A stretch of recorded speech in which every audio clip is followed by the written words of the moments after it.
Welcome to Kalpavriksha academy KBR school.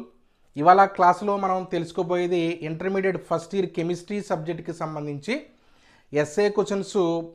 ఈ particular chapters నుంచి మనకంటే structure of atom, classification of elements, hydrocarbons chapters నుంచి రిపీటెడ్గా వచ్చేటటువంటి ఎస్ఏ క్వశ్చన్స్కి సంబంధించిన ఒక లిస్ట్ని ఒకదాన్ని వాళ్ళు మీకు చెప్పబోతున్నానంటే మనకి పబ్లిక్ ఎగ్జామినేషన్లో తరచుగా అడిగినటువంటి క్వశ్చన్స్ అనమాట ఇవి. దానికి సంబంధించిన డేటా ఒకసారి మనం చూస్తే స్ట్రక్చర్ ఆఫ్ యాటమ్, దీనికి సంబంధించి మనకి ఒక 3 క్వశ్చన్స్ మనకి ఒక రిపీటెడ్గా వచ్చే అవకాశం ఉంది. అది ఒకటి bores atomic model, hydrogen spectrum, ఈ రెండు కలిపి ఇవ్వడం అనేది జరుగుతుంది. అంటే బోర్ పరమాణు నమూనాకు సంబంధించినటువంటి ముఖ్యమైన ప్రతిపాదనలు పాస్టులేట్స్, దాంతోపాటు హైడ్రోజన్ స్పెక్ట్రమ్లో ఉన్నటువంటి డిఫరెంట్ లైన్స్, వేరియస్ లైన్స్కి సంబంధించిన లైమన్, బామరు, ఫాషన్, బ్రాకెట్, ఫ్రంట్ ఇలాంటి లైన్స్ సంబంధించినటువంటి డేటా డయాగ్రామ్ మీరు రాయాల్సి ఉంటుంది. ఒక ఎస్ఏ క్వశ్చన్గా వస్తుంది మనకి. అలాగే రెండో క్వశ్చన్ మనకి క్వాంటమ్ నెంబర్స్, దానికి సంబంధించినటువంటి సిగ్నిఫికెన్స్. అంటే క్వాంటమ్ నెంబర్స్ మనకి 4 క్వాంటమ్ నెంబర్స్ ఉన్నాయి. ప్రిన్సిపుల్, అజిముతులు, మ్యాగ్నెటిక్, స్పిన్ క్వాంటమ్ నెంబర్స్ ఉన్నాయి. దానికి సంబంధించినటువంటి డేటా అంటే ఏ సైంటిస్టు ఏ క్వాంటమ్ నెంబర్ని వారు తెలియజేయడం జరిగింది, దానికి సంబంధించిన వాల్యూస్, దానికి సంబంధించినటువంటి సిగ్నిఫికెన్స్ ఏంటో మనం ఎక్స్ప్లెయిన్ చేయాల్సిన అవసరం ఉంటుందన్నమాట. అలాగే థర్డ్ క్వశ్చన్ వచ్చేటప్పటికి మనకి ఏమవుతుందంటే లిమిటేషన్స్ ఆఫ్ బోర్స్ మోడల్ అనమాట. అంటే మనకి బోర్స్ మోడల్కి సంబంధించినటువంటి ఈ యొక్క ఎక్స్ప్లెయిన్ చేసేటప్పుడు లిమిటేషన్స్, పరిమితులు ఏంటి, బోర్ పరమాణు నమూనాల పరిమితులు ఏంటి, లేకపోతే లోపాలు ఏంటి అనేది ఒక క్వశ్చన్గా రావడం అనేది జరుగుతుంది. అంటే మనకి ఫస్ట్ క్వశ్చన్లో పాస్టులేట్స్తో పాటు హైడ్రోజన్ స్పెక్ట్రమ్ ఇవ్వచ్చు, లేదంటే హైడ్రోజన్ స్పెక్ట్రమ్ ప్లేస్లో మనకి బోర్ లిమిటేషన్స్ అడిగే అవకాశాలు జనరల్గా మనకు ఉండడం అనేది జరుగుతుంది అన్నమాట. ఈ క్వశ్చన్స్ మనకి రోమన్ 6లో క్వశ్చన్ నెంబర్ 2 మనకి ఇది బోర్ మోడలు. అలాగే క్వాంటమ్ నెంబర్స్ రోమన్ 6లో క్వశ్చన్ నెంబర్ 3. అలాగే లిమిటేషన్స్కి వచ్చినప్పటికి రోమన్ 6లో క్వశ్చన్ నెంబరు 7గా మనకి టెక్స్ట్ బుక్లో ఉన్నట్టుగా మనకి గమనించాల్సిన అవసరం ఉంటుంది. అలాగే classification of elements and periodicity and properties చాప్టర్కి సంబంధించి ఈ చాప్టర్ నుంచి మనకి రిపీటెడ్గా ఏ క్వశ్చన్స్ అడిగారంటే ప్రధానంగా మన ఇది ఒకటి క్వశ్చన్ చాలా ఇంపార్టెంట్గా మనం చదువుకోవాల్సి ఉంటుంది. Right and SA on SPD and F block elements. అంటే ఒక్కొక్క బ్లాక్ ఎలిమెంట్కి సంబంధించినటువంటి డేటా మీరు రాయాల్సి ఉంటుంది. ఏ గ్రూప్ ఎలిమెంట్స్ ఏ బ్లాక్కు చెందితే దానికి సంబంధించిన అవుటర్ ఎలక్ట్రాన్ కాన్ఫిగరేషన్ ఏంటి, దాని క్యారెక్టరిస్టిక్స్ ఏంటి అనేది ఒక్కొక్క బ్లాక్ సంబంధించిన డేటా మీరు రాయాల్సి ఉంటుంది. అది ఒక ఇంపార్టెంట్ క్వశ్చన్గా దీన్ని మనం చెప్పొచ్చు. అలాగే next question define IE1 IE2 ionization potential, first ionization, second ionization ఒక్కొక్క దాన్ని మీరు డిఫైన్ చేయాలి. అలాగే మనకి why IE2 is always greater than IE1 కంటే ఎప్పుడు కూడా IE2 ఎప్పుడు ఎందుకు ఎక్కువగా ఉంటుంది.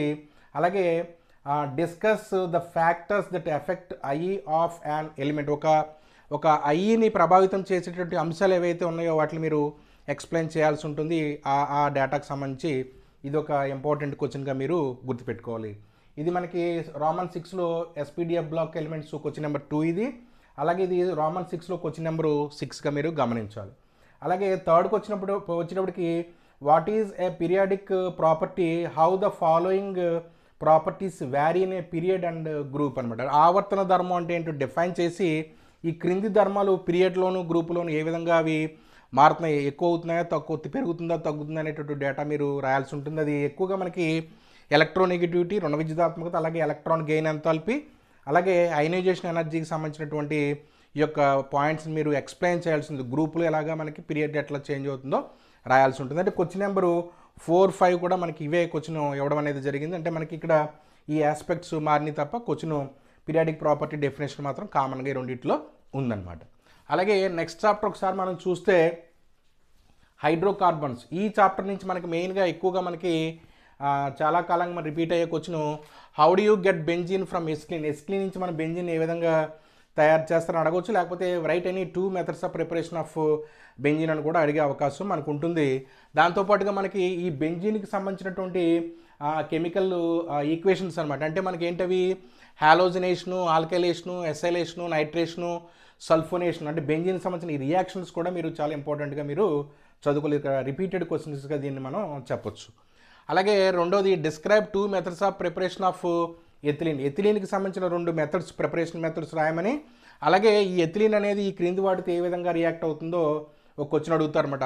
How does it reacts with the following give వాటికి సంబంధించిన ఈక్వేషన్స్ కూడా మీరు, బ్యాలెన్స్డ్ ఈక్వేషన్స్ కూడా మీరు రాయాల్సిన అవసరం ఉంటుంది. అవి ఫర్ ఎగ్జాంపుల్ మనకి ఎథిలీన్కి సంబంధించి మనకి రిపీటెడ్గా అడిగే క్వశ్చన్ మనకి ఓజోన్తో ఎలా రియాక్ట్ అవుతుంది, అలాగే కోల్డ్ డైల్యూట్ ఆల్కలైన్ KMnO4 ఎలా రియాక్ట్ అవుతుందో రాయాల్సి ఉంటుంది. అలాగే మనకి నెక్స్ట్ బ్రోమిన్తో ఎలా రియాక్ట్ అవుతుందో రాయాల్సి ఉంటుంది అనమాట. ఇక్కడ బెంజిన్కి సంబంధించి ఇది రోమన్ 6లో క్వశ్చన్ నెంబర్ 6 ఇది.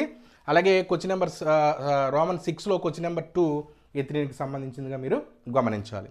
అలాగే థర్డ్ క్వశ్చన్ చూసుకుంటే how does acetylene reacts with the following reagents. ఈ క్రింది కారకాలతో ఎస్క్లీన్ ఏ రకంగా రియాక్ట్ అవుతుంది, దానికి సంబంధించిన ఈక్వేషన్స్, ఆ ప్రొడక్ట్స్కి సంబంధించిన పేరు కూడా రాయమనేది ఈ యొక్క క్వశ్చన్గా రావడం అనేది జరుగుతుంది. అంటే ఎస్క్లీన్ ఏ రకంగా రియాక్ట్ అవుతుంది వాటర్తో, అలాగే హైడ్రోజన్తో ఏ రకంగా రియాక్ట్ అవుతుంది, హాలోజన్స్తో ఏ రకంగా రియాక్ట్ అవుతుంది, హైడ్రోజన్ హ్యాలైడ్స్తో ఏ రకంగా రియాక్ట్ అవుతుందో మీరు ఒక్కొక్క రియాక్షను, దానికి సంబంధించిన ఈక్వేషను, దానికి సంబంధించినటువంటి వచ్చినటువంటి ప్రొడక్ట్స్ పేర్లతో సహా మీరు ఈ క్వశ్చన్లో రాయాల్సి ఉంటుంది. ఇది క్వశ్చన్ నెంబరు రోమన్ 6లో ఇది 4గా మీరు దీన్ని గమనించాలన్నమాట. అంటే నేను జనరల్గా మీకు ఇక్కడ రిపీటెడ్గా వచ్చే క్వశ్చన్స్ ఒక్కొక్క చాప్టర్ నుంచి ఒక 3 క్వశ్చన్స్ని సెలెక్ట్ చేసి మీకు చెప్పడం అనేది జరిగింది. ఇవన్నీ ఎక్కువ సార్లు మనకి పబ్లిక్ ఎగ్జామినేషన్స్లో తరచుగా అంటే రిపీటెడ్గా అడిగిన క్వశ్చన్స్గా మీరు దీన్ని గుర్తుపెట్టుకోవాలి. Thank you.